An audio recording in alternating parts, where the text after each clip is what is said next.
ये बंद पैकेट की चीजें, दो पल का मजा और जिंदगी भर की सजा। दोस्तों, क्या आपको पता है नूडल और चिप्स जैसी इन सारी पैकेट में बंद चीजों में सुअर की चर्बी को मिलाया जाता है? और क्या आपको पता है फैक्ट्री में काजू कैसे बनता है? अगर आप सोचते हैं कि काजू को डायरेक्ट पेड़ों से तोड़कर मार्केट में भेज दिया जाता है तो आप गलत हो, क्योंकि काजू का कच्चा फल जहरीला होता है। और क्या आपको पता है सप्लीमेंट बनाने के लिए जानवरों की हड्डियों का इस्तेमाल किया जाता है? अगर नहीं पता तो टेंशन नहीं लेने का, क्योंकि आज के वीडियो में हम आपको दिखाएंगे डेली लाइफ में इस्तेमाल होने वाली चीजें फैक्ट्री में आखिर कैसे बनती हैं। तो दोस्तों, फैक्ट्री का सफर स्टार्ट करने से पहले वीडियो को एक छोटा सा लाइक करके चैनल को सब्सक्राइब कर लो, क्योंकि ये वीडियो हमने बड़ी मेहनत से बनाई है। तो चलिए शुरू करते हैं। अपनी कुर्सी की पेटी बांध लीजिए, मौसम बिगड़ने वाला है। Wine making process. दोस्तों, अब जब बात चली रही है अंगूरों की, तो लगे हाथ ये भी देख लेते हैं कि इन्हीं अंगूरों से फैक्ट्री में वाइन आखिर बनती कैसे है। दोस्तों, ग्रेप वाइन के शौकीन लोग दुनिया के कोने कोने में मिल ही जाएंगे, लेकिन क्या आपको पता है जिस एक गिलास वाइन को पीने में आपको कुछ मिनट भी नहीं लगते, असल में उसे बनाने के लिए कितनी मेहनत की जाती है?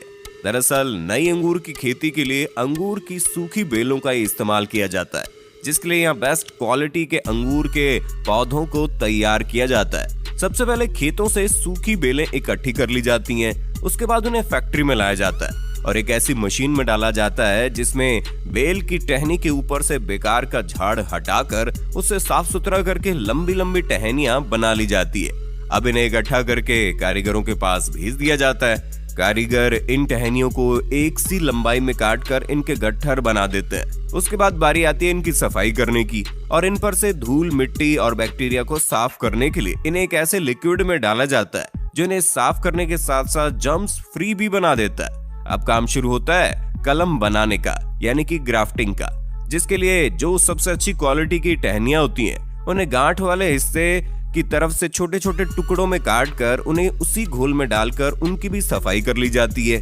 उसके बाद एक मशीन की मदद से जिन टहनियों के गट्ठर बनाए थे उन्हें छोटे गांठ वाले टुकड़ों के साथ जोड़कर उनकी ग्राफ्टिंग की जाती है, जिसके लिए खास मशीन का इस्तेमाल किया जाता है। इस मशीन के ऊपर छोटे टुकड़े को फंसाया जाता है और नीचे लंबे टुकड़ों को रखा जाता है, जिसके बाद ये मशीन उस छोटे टुकड़े को लंबे टुकड़ों में फिक्स कर देती है और अब कलम बनकर तैयार हो चुकी है। अब इनमें नमी को बनाए रखने के लिए इन्हें सबसे पहले मोम के घोल में डाला जाता है। उसके बाद इन्हें इकट्ठा करके एक बॉक्स में डालकर ऊपर से लकड़ी का बुरादा डाल दिया जाता है। उसके बाद इनकी तराई की जाती है और महज 15 से 20 दिनों बाद जब इनमें अंकुर फूट जाते हैं और इनकी जड़ें निकल जाती है तो इन्हें उस बॉक्स में से निकालकर खेतों में रोपाई के लिए भेज दिया जाता है, जहाँ पर इनकी बेहतरीन देखभाल की जाती है और एक उम्दा किस्म की वाइन के लिए अंगूरों की फसल तैयार की जाती है। जब ये फसल पूरी तरह से तैयार हो जाती है तो प्रोसेस शुरू होता है वाइन बनाने का। इसके लिए सबसे पहले पके हुए काले अंगूरों को बेलों से तोड़कर इकट्ठा किया जाता है, फिर उन्हें फैक्ट्री में लाकर अच्छे से पानी से धोकर क्रशिंग मशीन में डाल दिया जाता है, जहां से शुरू होता है वाइन बनना।